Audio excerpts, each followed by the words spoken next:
Hai semuanya, welcome back. Buat yang baru mampir, selamat datang ya. Jadi hari ini aku mau bahas tentang hal yang sangat jarang dibahas ya. Mungkin aku nggak pernah dengar dari lingkungan aku, dari cerita-cerita dulu kala gitu. Mungkin aku nggak pernah tahu hal ini, dan ini mungkin yang dialami juga dari sebanyak atau sebagian dari kita ibu-ibu baru ya. Itu tentang baby blues dan postpartum depression. So, baby blues dan postpartum depression ini atau singkatannya PPD ini adalah dua hal yang berbeda ya. Oke, jadi kita bahas satu-satu ya. Pertama si baby blues ini. Kita harus mengerti nih perbedaannya.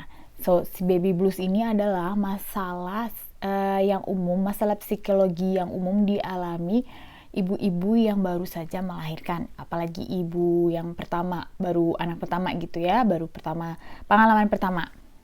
Nah, ini tuh bisa menyebabkan si ibunya nih jadi mudah sedih, sensitif, marah-marah, nggak konsen, capek, terus emosional, mudah sedih, sering nangis.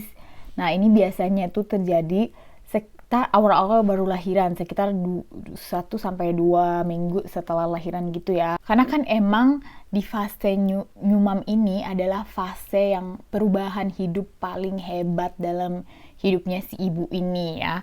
Dari yang bingung, nggak tahu harus ngapain, nggak tahu harus ngurus bayi gimana, terus nggak ada yang bantu, terus pokoknya banyak banget pikiran yang membingungkan, yang bikin lost gitu. Terus ditambah lagi sama bergadang, yang tidur sehari cuma 2-3 jam. Apalagi ya drama payudara, drama menyusui, payudara bengkak tapi harus menyusui juga, gimana nggak oh my goodness, ibu baru ini sangat amat merasa kewalahan gitu ya, sangat capek, tertekan, terus sedih, pokoknya semua ini tuh bercampur aduk, ditambah si hormon yang drop banget setelah lahiran gitu. Nah, jadi si baby blues ini kalau tidak ditangani dengan baik, tidak mendapatkan support system yang baik, itu bisa berkelanjutan menjadi PPD, postpartum depression. Nah, sekarang kita lanjut, apa itu PPD? Nah, postpartum depression atau PPD ini sangat amat lebih parah daripada si baby blues. Si PPD ini bukan hanya bikin si ibunya nangis doang, sedih, tapi ini bisa bikin ibunya tuh kayak merasa putus asa, putus harapan, terus kayak tidak merasa dihargai, merasa bukan ibu yang baik, udah nggak mau ngurusin anak, jadi udah kayak udah kayak putus asa gitu. Dan yang lebih parahnya lagi, bisa sampai bunuh diri dan juga menyakiti anak sendiri gitu. Banyak banget kejadian kayak gini. Aku baca semuanya, berita-beritanya, sampai ada yang ibunya bunuh diri atau bunuh anaknya karena itu PPD. Dan baby blues itu bener-bener sangat merusak mental ya kan. Mungkin rasanya tuh seperti kayak orang gila yang di luar batas logika, di luar pemikiran orang-orang waras, ngerti gak sih? Jadi orang-orang pikir kan rasanya kamu udah gimana banget ya mau punya anak gitu, pas punya anak lah kok malah begitu gitu.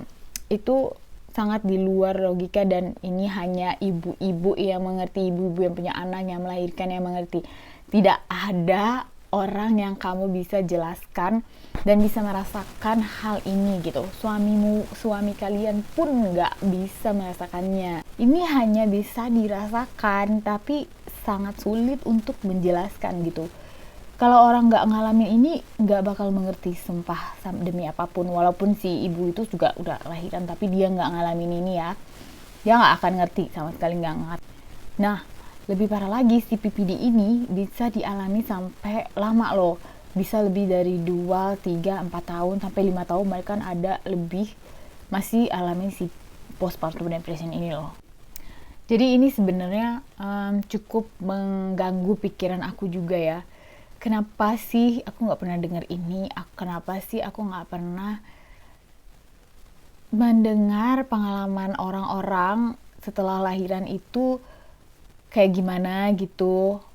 Pokoknya semuanya rata-rata hanya fokus sama bayinya kan, nggak ada yang cerita kena gimana si ibunya gitu. But sebenarnya ini sangat amat penting banget buat ibu-ibu juga, soalnya kalau misalnya ibunya juga kayak depresi kayak gitu, kasihan bayinya juga. Sumpah, ini aku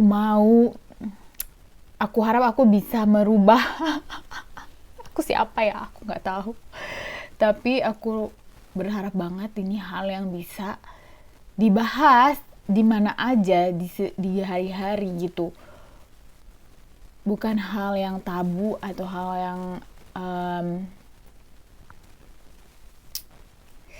I don't know what to say. Sebenarnya setelah aku pikir-pikir, aku tahu sih kenapa orang-orang ini banyak orang nggak membahas masalah ini, karena society itu adalah masyarakat di seluruh dunia ini ya kan, menganggap atau lebih tepatnya menuntut perempuan itu habis melahirkan super strong, langsung bangkit ya kan, langsung jungkir balik, langsung bisa semuanya. Padahal itu adalah hal yang pertama dia alami gitu kan. Mana bisa, dan belum lagi ditambah sama hormon yang drop. Nah, hormon ini mana ada yang paham hormon ya kan. Padahal ibu yang habis melahirkan itu hanya pengen didengar sedikit aja curhatannya dan dibantu sedikit aja.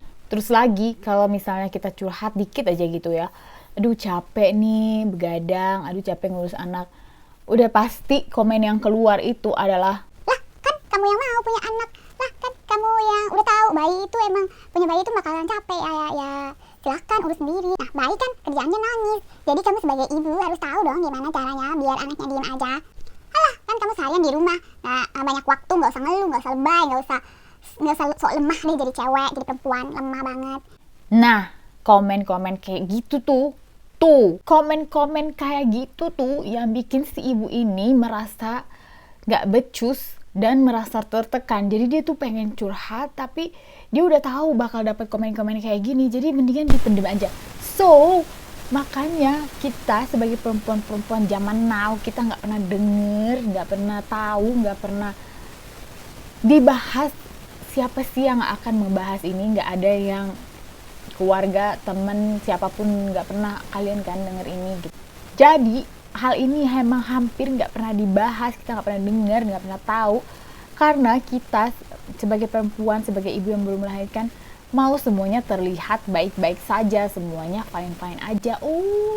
Aku udah jadi ibu baru, semuanya happy, everything's fine, everything's gonna be alright. Padahal dalam hati, oh my god, gue pengen curhat, gue capek banget. Dan ini bikin merusak mental si ibu yang abis baru melahirkan gitu. Mental dan fisik loh, rusak semuanya. Apalagi kayak aku nih di luar negeri yang semua ngerjainnya semua sendirian, gak ada pembantu, gak ada nenek, gak ada keluarga, gak ada tetangga, gak ada siapapun ya. Jadi bersyukur deh kalian kalau kalian ada yang bantu dan kalian gak ngalamin ini. Nah, sebenarnya to be honest, aku ini syukur alhamdulillah aku tidak mengalami dua-duanya. Aku tidak mengalami baby blues, aku tidak mengalami postpartum depression. Karena apa?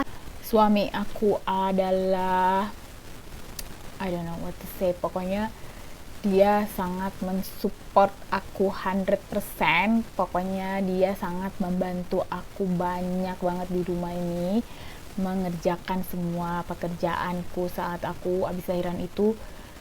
Hampir 1 bulan dia full helping me so much with everything.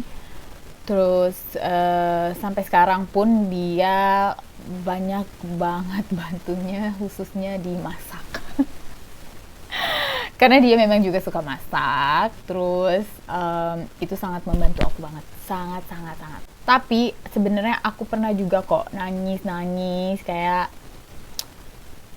every new mom, semua ibu baru yang baru melahirkan, yang payudaranya bengkak, bekas operasi yang sakit, capek banget rasanya. Apalagi aku sebelum lahiran itu nggak tidur selama 3 hari 3 malam karena aku diinduksi. Dan aku diinduksi selama 3 hari 3 malam aku nggak tidur. Itu benar-benar kontraksi all the time. Pas aku lahiran baru aku bisa napas pokoknya. Jadi semua rasa capek, lelah, letih semuanya itu udah ngumpul, tapi happy banget karena babynya udah ada gitu kan. Terus abis lahiran ya masih nggak tidur juga kan, ada newborn ya kan. Jadi ya gitu ngumpul semuanya. Moodnya pokoknya rusak banget deh rasanya. Adalah beberapa kali aku ada nangis juga gitu. Cuman aku beruntungnya ada suamiku yang tercinta yang benar-benar sangat mensupport aku. But sebenarnya tetap aja sebenarnya walaupun kamu punya support system yang baik gitu, kamu bisa break. Benar-benar itu it can break you. It can sedih banget pokoknya. So, jangan sampai deh aku ngalamin si PPD ini. Aduh, bener-bener menyeramkan sih.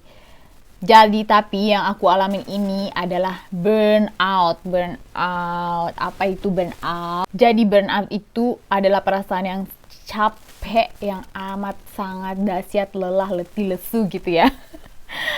Yang tapi sangat bersemangat ingin melakukan sesuatu di luar batas kemampuannya sendiri gitu. Jadi, kayak gini, kamu pengen ngerjain A, B, C, D, E, F, Z gitu sampai Z, tapi kamu hanya mampu ngerjain sampai C gitu. Tapi kamu mau ngerjain semuanya, but you can't, gak bisa. Kemampuan kamu itu cuma sampai di D, jadi kamu cuma bisa kerjain sehari itu sampai D aja gitu, gak bisa sampai Z. Tapi rasanya kamu pengen ngerjain semua itu, jadi itu bikin kamu gitu, steaming gitu ya. Si burnout ini bisa terjadi pada siapa saja ya. Ini di pekerjaan juga banyak yang bisa burnout. Kalau kerjaannya terlalu banyak, stres, karena kerjaan udah mencapai titik puncak yang bisa bikin kalian tuh meledak jedar gitu ya. Itu namanya burnout. Nah itu aku ngalamin itu. Jadi dari apa yang aku pelajari, aku penasaran apa sih, kenapa sih orang bisa, ibu habis melahirkan itu bisa baby blues atau PPD gitu ya. Jadi semua itu terjadi tidak hanya tiba-tiba ya ibu-ibu, itu semua terjadi karena hormon. Itu semua terjadi di dalam diri kita itu karena kita mengalami hormon yang sangat drop. Abis lahiran itu hormon kita drop banget. Dari hormon hamil kita itu yang sangat happy gitu, seneng banget gitu mau punya anak, ya kan.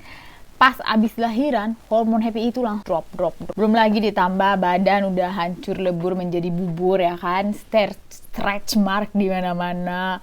Terus apalagi payudara bengkak, sakit, nggak mau nyusui.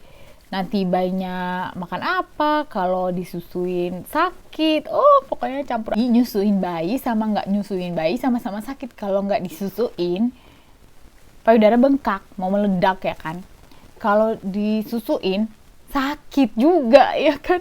Nah itu semua yang bikin penyebab depresi, kamu merasa sendirian, capek, suami sibuk kerja, pokoknya kamu harus ngerjain sendirian gitu, rasanya lonely gitu kan.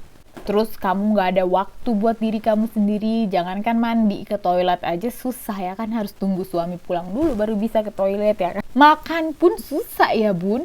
Tapi kalau kalian curhat ini ke orang lain yang gak ngalamin, kamu dibilang gila kali. Lu gila, lu gak happy apa punya bayi cantik, cakep, ganteng, pokoknya semuanya. Halo, mereka gak mengerti sama sekali, mereka gak ngerti kalau pokoknya orang gak mengalami ini. Kamu akan dianggap gila kalau kamu cerita. So, makanya ini menjadi sangat tabu. Pasti dibilang gila lah, dibilang lebay, dibilang aneh, bego, or whatever gitu kan. Pasti hal negatif yang bikin yang bikin kita ini, ibu-ibu ini yang baru-baru melahirkan ini bikin tambah drop. So, that's why no one talk about it. Aku harap ini menjadi hal yang normal atau hal yang wajar untuk dibahas, supaya kita atau generasi-generasi berikutnya ini aware atau menjadi warning atau menjadi peringatan buat mereka seperti apa sih kalau kalian menjadi ibu baru gitu. Jadi jangan sampai deh kalau misalnya ada yang curhat kalau mereka itu lagi lelah banget dan butuh support, itu janganlah di komen yang bikin tambah ngedrop gitu. Janganlah di komen yang lebay, alay, gila kali lu ya punya anak, masa begitu ya. No, please jangan malah menjatuhkan atau memberikan komen-komen negatif. Kalau bisa, kalau kalian nggak bisa komen positif atau mensupport gitu, mendingan kalian diem aja, gak usah jawab atau gak usah komen apa-apa gitu, atau bilang aduh nggak tahu atau gimana. Jangan deh, jangan dikasih tambah-tambah pikiran-pikiran yang aneh sama kepada si ibu yang habis lahiran. No. Tapi tenang aja, sebenarnya ini hal yang bisa dihindari atau kalian bisa menghindari ini dari awal. Makanya kalau bisa ini menjadi hal yang wajar untuk dibicarakan gitu, semua orang ngomongin ini dan tidak mengagetkan ibu-ibu baru, ini bisa dihindari gitu. Oh ya, bisa juga sampai-sampai kayak kamu tuh nggak kenal sama diri kamu sendiri, kamu tuh merasa kayak aku ini siapa ya gitu, sampai kayak kehilangan ingatan. Bukan hilang ingatan yang bener-bener yang lost memory gitu, bukan, kayak gimana ya, kayak aduh ini bukan gue deh gitu. Kamu melakukan hal yang belum pernah kalian lakukan gitu kan. Terus bisa juga kalian ngalamin yang nggak antisosial, yang nggak mau ketemu orang sama sekali. Padahal itu sebenarnya nggak baik juga buat kamunya gitu, buat si ibunya. Karena kita ini manusia sosial, kita ini manusia biasa, manusia sosial yang membutuhkan orang-orang juga gitu ya. Jadi gimana sih cara mengatasi dan menghindari si PPD ini? So sebenarnya yang pertama, kalian kalau udah merasa sangat bener-bener udah kayak mau bunuh diri yang kayak gitu, udah ekstrim gitu, kalian harus telepon bantuan, telepon dokter, psikiater atau siapa aja deh yang profesional, bantuan profesional yang kalian harus kunjungi ya. Itu udah ekstrim, itu udah harus diobati gitu. Terus mintalah bantuan suami, ibu, bapak, saudara, keluarga, tetangga yang bisa bantu kalian gitu.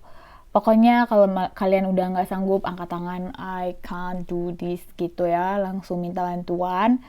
Jangan paksain diri kalian untuk mengerjakan semuanya sendiri gitu. Kalian gak bisa, kalian punya bayi. Ketiga, abaikan komentar negatif. Oke, jangan dimasukkan ke hati, pikiran, dan semuanya yang negatif-negatif itu diabaikan. Anggap aja itu hanya angin lalu gitu ya. Yang keempat, ini yang paling penting, usahakan kalian itu punya me time. Waktu kalian sendiri, sehari 1 jam aja untuk kalian sendiri. Ngapain, kayak ngerjain sesuatu yang kalian suka gitu.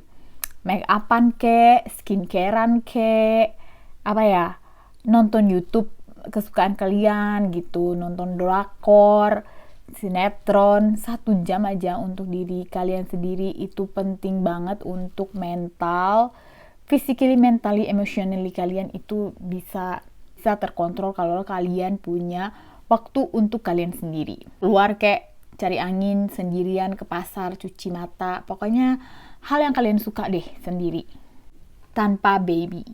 Yang kelima, berkumpullah atau ngumpul-ngumpul deh sama ibu-ibu yang abis ngelahirin juga. Jadi kalian itu punya perasaan yang sama, mengalami hal yang sama, dan kalian bisa share, berbagi pengalaman kalian, hari-hari kalian sama si ibu-ibu baru ini. Jadi kan energinya tuh sama gitu. Keenam, berusaha sekuat kalian untuk tidur yang cukup. Jadi yang saran dari zaman dahulu kala itu, tidurlah kalau baby kalian itu tidur. Itu bener bun. Walaupun kita itu punya kerjaan segunung, tidur beneran deh. Itu udah sangat amat dibutuhkan. Kunci dari semuanya, tidur yang cukup. Yes. Yang terakhir, ini penting juga, makan makanan yang bergizi dan bernutrisi. Dan kalau bisa olahraga. kalaupun nggak bisa olahraga, at least jalan-jalan pagi, jalan sore sama baby kalian itu penting banget kalian mendapatkan udara seger gitu ya. Gitu deh tentang baby blues dan postpartum depression. Aku hanya berharap ini menjadi hal yang wajar dan normal untuk dibicarakan gitu. Bukan hal yang dipendem-pendem aja dan akhirnya hanya ibu-ibu baru aja yang ngerasainnya tanpa tahu sebelumnya apa yang akan terjadi ketika kalian setelah melahirkan gitu. Dan si ibu ini pun nggak akan cerita karena dia pun takut gitu kan. So please break the system. Kita harus share what we feel, apa yang kita rasakan, apa yang kita alami sebagai ibu baru, supaya generasi kita, ibu-ibu baru selanjutnya itu tidak shock dan tidak kaget dan tidak ngalamin ini. Oke, udah, aduh, ngos-ngosan juga ya ngomong gini. Pokoknya buat kita ibu-ibu, semangat. Oke deh, sampai sini aja video aku kali ini. Thank you so much for watching and see you in my next video. Bye bye.